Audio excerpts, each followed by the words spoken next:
The 2016–2018 Moto Guzzi V9 Bobber and V9 Roamer. Moto Guzzi launched a brand new model family in 2016 that pays tribute to the past efforts of custom bike builders, of which there are no shortage given Guzzi's long history on both sides of the pond. The all-new V9 range included the mainstream custom Roamer and the more sinister Bobber with a more outlaw-looking blackout treatment. Not only was the chassis new, but MG built a brand new 853cc engine with which to power this midsize, standard cruiser. Continue reading for my look at the Moto Guzzi V9 Roamer and V9 Bobber. Design. The Roamer comes with a fairly typical blend of paint, polished aluminum and chrome, while the Bobber carries an almost total blackout paint scheme with very few highlights to mar the darkness. These two are really more of a barhopper, grocery getter that's perfect for around town riding while maintaining a limited road trip capacity. I say limited only because it can be rather fatiguing riding a lightweight, short wheelbase bike over long distances at highway speeds, and I would know, having put many state lines behind my Sportsters over the years, but I digress. Many manufacturers are riding the current wave of enthusiasm for custom and classic-looking bikes, and luckily for Guzzi, it has its own deep roots to draw upon for inspiration. If I had to pick an existing family to compare the V9 family to, and I do, I'd say the range is very Sportster-esque in its size and stature. Standard, RWU forks keep the front end looking traditional, maybe even a little dated, and both models sport blackout sliders that start things headed in the home job custom direction right off the bat. From there, the upper lines follow the gentle grade back along the tank down to a very 70s-ish bench seat. Sheet metal is kept to a minimum with only a couple of small side covers in addition to the requisite fenders and fuel tank. The tank itself is rather interesting, with a longitudinal, angular ridge that flares the sides out before narrowing again toward the bottom. Not only does this accentuate the curve of the upper line, but the ridge itself might also be able to pull double duty as a place to hang one's high side knee on really aggressive corners, but you'll have to tuck it in right next to that hot jug to do so. Mid-mount foot pegs place the rider in a fairly relaxed riding position, and while the Roamer's bars come with some rise and pullback that keeps the rider upright, the Bobber's drag bars pull the rider forward a bit for a sportier rider's triangle and more aggressive stance.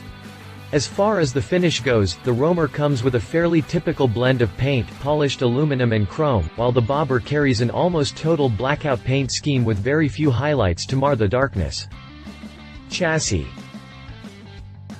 Both models rock double downtube, double cradle, tubular ALS steel frames, a rather traditional format for this type of bike, and one that plays right into the overall look, keeping it old school from the ground up.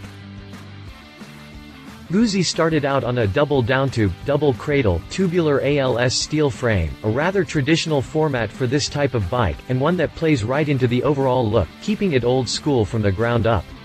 The steering head in the frame comes set at 26.4 degrees, and an offset in the triple clamp leaves us with a 38-degree steering angle.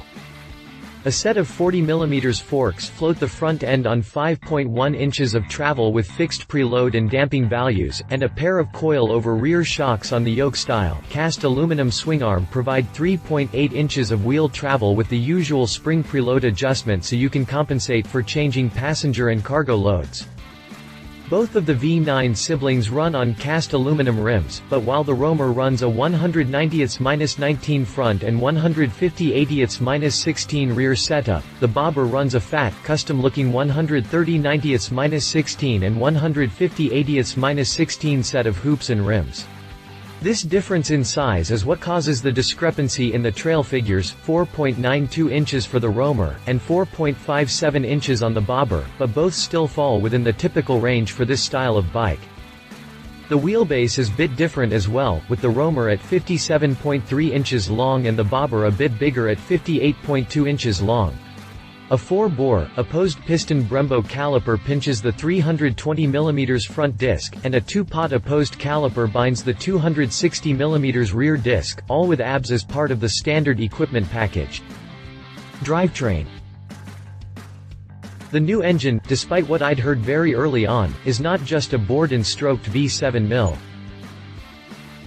MG has always been about the 90-degree, transverse mount, V-twin mills, and the V9 family motor is no exception.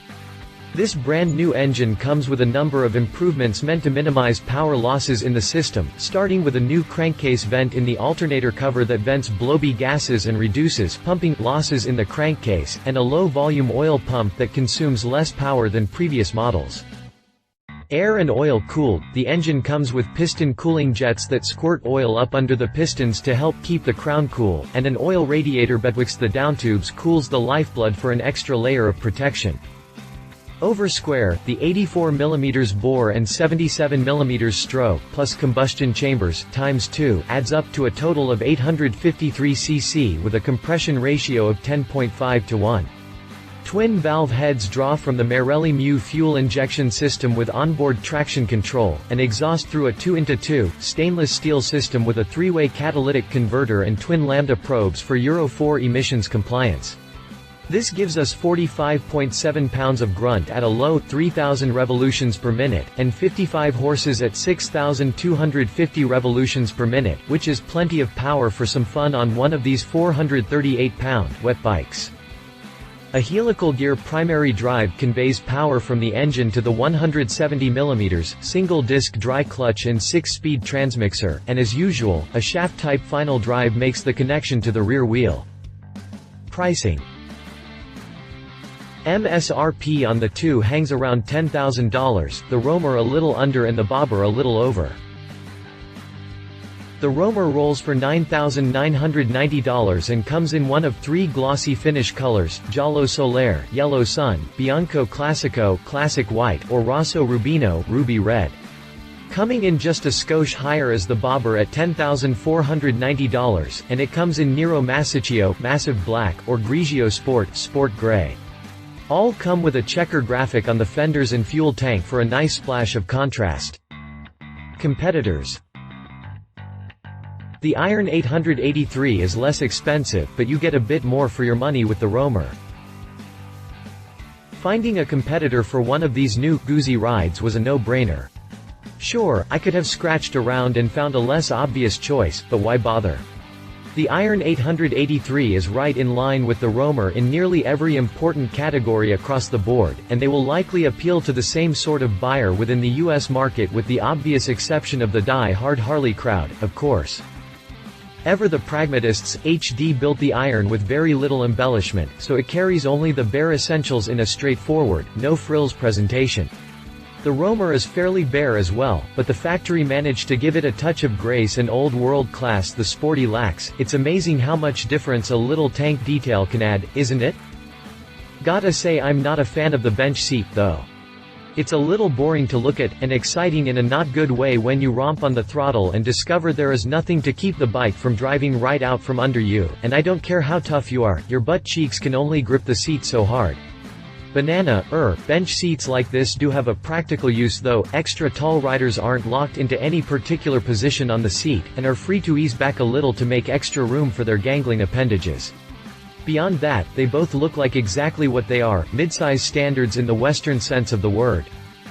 Features in the rolling chassis are fairly similar, with a single-disc front brake and preload adjustable rear shocks, and they both share the same shortcomings, namely the lack of any sort of ride adjustment on the forks, or compression and rebound damping adjustment on top of the variable spring preload.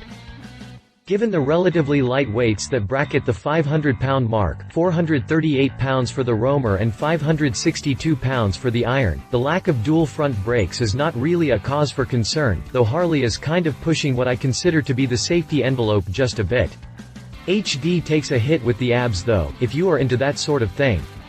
Although it is available as a $795 option on the Iron, it comes as standard equipment on the Guzzi.